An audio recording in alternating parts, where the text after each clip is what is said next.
క్రీస్తునాథుని యందు ప్రియ సహోదరి సహోదరులారా, ఈరోజు మనము పవోల నగర పునీత ఫ్రాన్సిస్ వారిని కొనియాడుతూ ఉన్నాం. వీరు ఇటలీ దేశ సన్యాసి, ప్రేయర్ సభ సంస్థాపకుడు, సముద్ర సంచారకుల పాలక పునీతుడు. క్రీస్తు శకము 1416 నుండి 1507 వరకు ఇటలీ దేశంలోని దక్షిణ భూభాగంలో పవోల నగరంలోని కలబ్రియా అనే పేటలో ఒక భక్తిగల కుటుంబం నివసిస్తూ ఉంది. వారికి పెండ్లయి చాలా సంవత్సరాల వరకు పిల్లలు పుట్టలేదు. వారు పునీత ఫ్రాన్సిస్ అస్సిసి వారి మధ్యవర్తత్వాన మొక్కుబడి చేసుకోగా, దేవుని దయవల్ల క్రీస్తు శకము 1416లో ఒక పుత్రుడు జన్మించాడు. రాబర్ట్ మార్తోలెల్లా అని నామకరణం చేయించారు. సరైన విద్యాభ్యాసం అందించారు. ఆ కాలంలో వారు మొక్కుబడి చేసుకున్న ప్రకారం ఆ బాలుని 13వ ఏట ఫ్రాన్సిసు సభ వారి మఠాలయంలో ఊడిగమకై వదిలిపెట్టారు. ఆ సభవారి అంగీని ఆ బాలునికి తొడిగారు. 1 ఏడాది పాటు ఆ బాలుడు ఆ అంగీ మీదే అక్కడుండాలి. ఇదే మొక్కుబడి. మధ్యయుగ కాలంలో ఇలాంటి మొక్కుబడులు సాధారణంగా ఆచరిస్తూ ఉండేవారు. ఆ బాలుడు అంతులేని అనుకువతో, పరిత్యాగముతో, ప్రార్థన రక్తితో ఆదర్శవంతమైన భక్తిమయ బాలునిగా పేరు తెచ్చుకున్నాడు. ఏడాది సేవ మొక్కుబడి తీర్చుకున్న అనంతరం ఆ బాలుడు తన 14వ ఏట పుణ్యస్థలాల దర్శనార్థం రోము, అస్సిసి వంటి నగరాలకు యాత్రగా తన తల్లిదండ్రుల వెంబడి వెళ్ళాడు. తిరిగి స్వగ్రామం చేరాక ఆ బాలుడు తన పేరును ఫ్రాన్సిస్గా మార్చుకున్నాడు.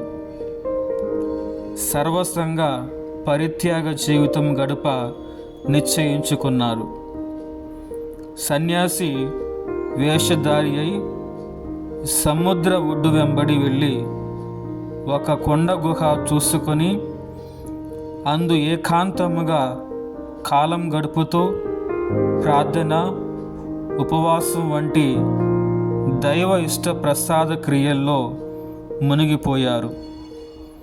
చూస్తూ ఉండగానే 6 సంవత్సరాలు అలాగే దొర్లిపోయాయి. క్రీస్తు శకము 1435లో ఫ్రాన్సిస్ గారి మరో 2 మిత్రులు తోడు కాగా వనప్రస్థాశ్రమం గడుప నిశ్చయించుకున్నారు. ఒక చిన్న గుడి, 3 గదులు తమ నివాసం కోసం నిర్మించుకున్నారు. పునీత ఫ్రాన్సిస్ అస్సిసి సన్యాసుల సభగా ఆరంభమైన ఆ మఠం కాలక్రమేణా మినిమ్ ప్రేయర్స్గా మారింది. మినిమ్ అంటే దైవ గృహంలో ఆదమ స్థాయి వారు అని అర్థం. 15 ఏళ్ళు వారు అలా జీవించారు. వారి మఠంలో పశ్చాత్తాపము, దానగుణము, అనుకువ క్రియలతో పాటు సన్యాసి జీవిత సుగుణాలకు కట్టుబడి జీవింప మాట పట్టు తీసుకోవలసి ఉంటుంది.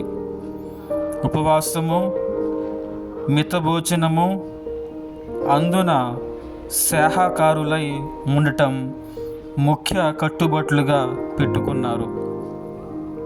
గురువులు కన్యాస్త్రీలకు వర్తించే నియమ నిబంధనలను పునీత పవోలా ఫ్రాన్సిస్ గారే స్వయంగా వ్రాసి పెట్టారు. ఈ సభ 9వ సిక్స్తూసు పోపు గారిచే 1474లో గుర్తింపు పొందగా 1492లో మినిమ్ ప్రేయర్స్గా మార్చబడింది. వారి సభ ఎంతో అభివృద్ధి చెందగా వారందరి సౌకర్యార్థం క్రీస్తు శకము 1454లో ఒక విశాల మఠ భవంతి, పెద్ద దేవాలయం నిర్మింపచేశారు. ఇందుకు కావలసిన రాళ్ళు, సున్నం వంటివి స్వయంగా మఠవాసులు, క్రైస్తవ విశ్వాసులు, ధనిక పేద తేడా లేకుండా అందరూ శ్రమదానం చేశారు. పునీత పవోలా ఫ్రాన్సిస్ గారికి అద్భుతాలు చేసే వరం, భవిష్యత్తు చెప్పగలే వరం, స్వస్థ వరం, ఎదుటివారి హృదయాలోచనలు తెలుసుకునేటువంటి వరం కలిగి ఉన్నారు. వితండవాదులను, మహామూర్ఖులను కూడా వారు మనస్సు తిప్పారు. కటిక పాపాత్ములను కూడా వారి దురభ్యాసాల నుండి విమోచించారు. వారు తమ ప్రార్థనా శక్తితో శారీరక రోగాలను నయం చేశారు. మరణించిన వారిని కూడా జీవముతో లేపటం విశేషం.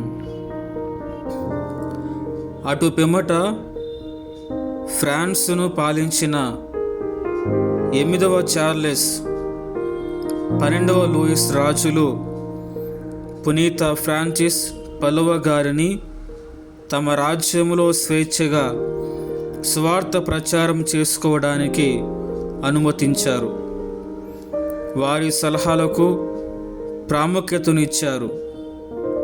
వారు రాజు ఆస్థానంలో వేద ప్రబోధం గావించారు కూడా. ఇలా 25 సంవత్సరాలు ప్రభు సేవలో పునీత ఫ్రాన్సిస్ గారు ధన్యులయ్యారు. ఇంకా 3 మాసాల్లో చనిపోతారనగా వారు పూర్తి ఏకాంతవాసంలో గడిపారు. క్రీస్తు శకము 1507లో వచ్చిన పెద్ద శుక్రవారం రోజున వారు క్రీస్తు నాథునిలో కన్నుమూశారు. అప్పుడు వారి ప్రాయం 91 సంవత్సరాలు. ఫ్రాన్సిస్ అంటే స్వేచ్ఛ, ఉచితము అని అర్థం. ధ్యానాంశం: మీరు పరస్పరము ప్రేమ కలిగి ఉన్నచో దానిని బట్టి మీరు నా శిష్యులని అందరూ తెలుసుకొందురు. పునీత పవోల నగర పునీత ఫ్రాన్సిస్ గారా, మా కొరకు, మా కుటుంబాల కొరకు ప్రార్థించండి.